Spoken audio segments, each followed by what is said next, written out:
futurists look forward. They imagine what's to come. Their minds are curious and unfamiliar with bounds. These are the people that change what we know to be possible.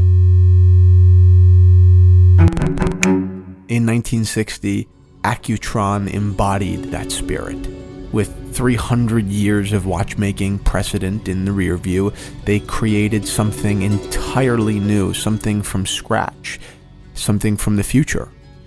A watch without a balance wheel, a movement powered by a tuning fork which vibrated 360 times per second and which was driven by an electromagnetic coil system, all powered by a dry cell battery. And so the world wouldn't miss the genius that they had discovered, an open work dial that allowed passersby to gaze at the marvel. And the allure didn't end with the technology.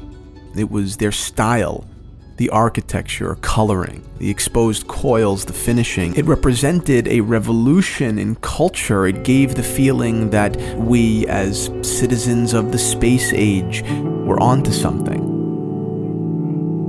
The Accutron was more accurate, shock-resistant, and technologically more inspiring than what had come before it. And as such, it was wildly embraced. And not just by the public, but by the CIA, by NASA. It kept time for A-12 and X-15 pilots on projects Mercury and Gemini.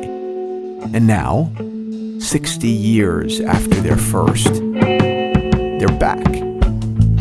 The DNA and the Spaceview 2020. The line is powered by a new and in-house electrostatic drive system.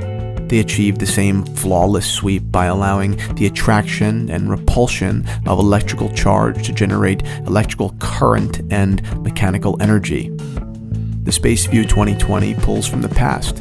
It's a more conservative model, true to the concept born in 1960. But the DNA, that's truly new.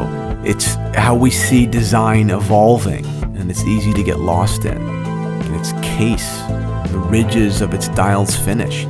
The electrostatic generator system's rotor is mesmerizing, as an Accutron should be. In the middle of the 20th century, there was an obsession with the future. How would our world evolve? Self-driving, flying cars, robot maids, time travel, maybe we'd live on the moon. It's amazing to think for a second about all of the seemingly impossible inventions that now surround us. We don't talk about the future so much anymore. The subject has moved from pop culture, but that curiosity still lives within some. The attraction to what seems to be too large to grasp, the fixation on the inconceivable. Life has a way of weathering that spirit for most, but not all.